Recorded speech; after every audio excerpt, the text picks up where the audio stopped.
Hello friends, आप सभी का स्वागत है एमएच क्लासेज में। जहां आज का सब्जेक्ट है हिस्ट्री, जिसके अंदर हम बात करेंगे क्लास नंबर 3 में वैदिक सभ्यता या वैदिक काल के बारे में। तो चलिए स्टार्ट करते हैं इस टॉपिक को। वैदिक काल, वैदिक काल का जो ईसा पूर्व थी वो थी 1500 से लेके 600 ईसा पूर्व तक यह काल चला था। इस वैदिक काल को दो भागों में बांटा गया है। पहला है ऋग्वैदिक काल, दूसरा है उत्तर वैदिक काल। ऋग्वैदिक काल का जो टाइम पीरियड था वो था 1500 ईसा पूर्व से 1000 ईसा पूर्व तक, और जो उत्तर वैदिक काल था उसका जो टाइम पीरियड था वो था 1000 ईसा पूर्व से 600 ईसा पूर्व तक। ऐसा माना जाता है कि आर्य जो इस वैदिक सभ्यता के जनक थे, ये आर्य समाज सबसे पहले पंजाब व अफगानिस्तान में आकर बसे थे, जिनका मूल स्थान मध्य एशिया को माना गया है। जो मध्य एशिया से आकर ये पंजाब और अफगानिस्तान में बसे और धीरे धीरे करके इसने पूरे भारत में बस गए थे। आर्यों का निर्मित ही यह वैदिक सभ्यता कहलाई थी, और आर्यों द्वारा विकसित सभ्यता ग्रामीण सभ्यता थी। जैसा कि मैंने सिंधु सभ्यता बताया था, सिंधु सभ्यता नगरीय सभ्यता थी, लेकिन यह सभ्यता थी ग्रामीण सभ्यता। और जो आर्यों की भाषा, वो भाषा यूज लेते वो संस्कृत थी। आर्यों की भाषा संस्कृत थी। इसके अंदर जो वैदिक सभ्यता में जो कुछ मुख्य इंपॉर्टेंट चीजें हैं जिनका उल्लेख दिया गया है, उसके अंदर है जैसे कि दशराज युद्ध। जैसे कि हम जानते हैं कि पुराने हमारे वेदों के अंदर ऋग्वेद, प्राचीन वेदों से, तो ऋग्वेद के 7वें मंडल में यह उल्लेख मिला है कि दशराज युद्ध हुआ था। दशराज युद्ध हुआ था परुषणी नदी के तट पर, जो आज में वर्तमान के रूप में रावी नदी के रूप में जानी जाती है, उसे परुषणी नदी के तट पर युद्ध हुआ था। और ये किसके बीच हुआ था? सुदास व 10 जनों के बीच लड़ा गया, जिसके अंदर सुदास विजयी हुआ, जिसके कारण इसे दशराज युद्ध कहा गया। यह था ऋग्वेद के 7वें मंडल में। उसके बाद ऋग्वेद के 10वें मंडल में पुरुष सूक्त को भी चतुर्वर्णों में उल्लेख मिलता है। जो कि पुरुष के वर्ण थे उनको 4 वर्णों में बांटा गया था, जिसमें थे ब्राह्मण, क्षत्रिय, वैश्य और शूद्र।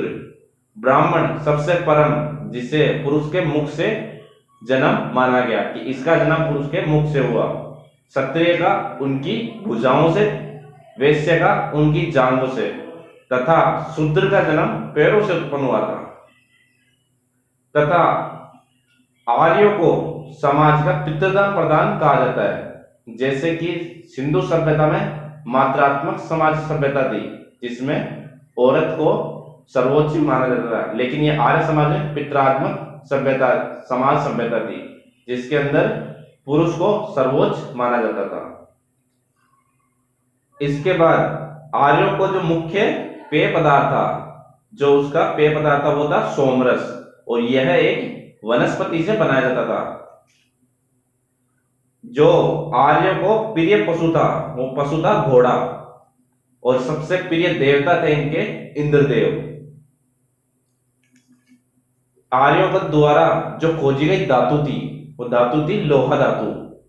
और इस सब वैदिक सभ्यता में वस्तु विनिमय की प्रणाली प्रचलित थी, मतलब इसमें पैसों से या करेंसी या मतलब कोई भी करेंसी का लेन देन नहीं था। इसमें वस्तु के बदले वस्तु दे जाकर प्रणाली चलती थी।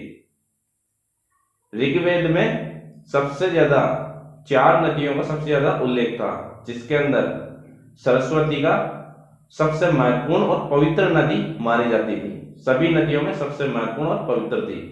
और ऋग्वेद में गंगा का 1 बार उल्लेख है और यमुना का 3 बार उल्लेख किया गया है। तथा सबसे ज्यादा जिस नदी का उल्लेख हुआ है वो है सिंधु नदी का। इसके साथ उत्तर वैदिक काल में ही राजा के राज्य अभिषेक के समय राजसूय यज्ञ किया जाता था। राजसूय यज्ञ किया जाता था उत्तर वैदिक काल में, वो भी राज्याभिषेक के समय। तथा सत्यमेव जयते, जो भारत की जो राष्ट्रीय प्रतीक चिन्ह है जिसके नीचे लिखा जाता है सत्यमेव जयते, ये भी मुंडको उपनिषद से लिया गया था।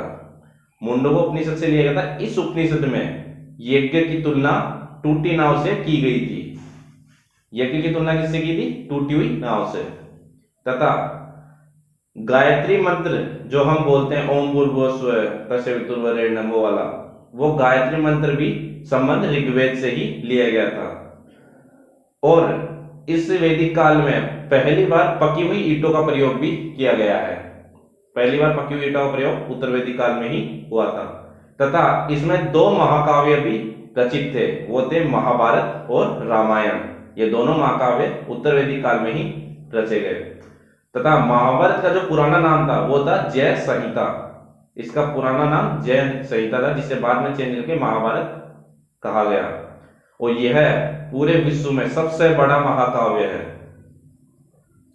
यहां तक कि जो हमारे जो गोत्र नामक संस्था का जन्म हुआ था वो उत्तर वैदिक काल में होता। जैसे कि गोत्र, कि किसका गोत्र तंवर होगा, किसका क्या होगा, कौन क्या कटारिया, या कुछ भी जो हमारे गोत्र होते हैं जाति के बाद में जो लगते हैं, वो गोत्र भी इसी उत्तर वैदिक काल से लिए गए थे। चलिए फ्रेंड, इसी के साथ आज का टॉपिक खत्म हुआ, जिसके अंदर मैंने आपको वैदिक काल के बारे में जो भी इंपॉर्टेंट थिंग थी, जो एग्जाम में आने लायक थी, चाहे वो स्टेट लेवल हो चाहे सेंट्रल लेवल हो, तो वो मैंने थिंग्स आपको क्लियर करा दी है। इसके बाद हम नेक्स्ट क्लास नंबर 4 में डिस्कस करेंगे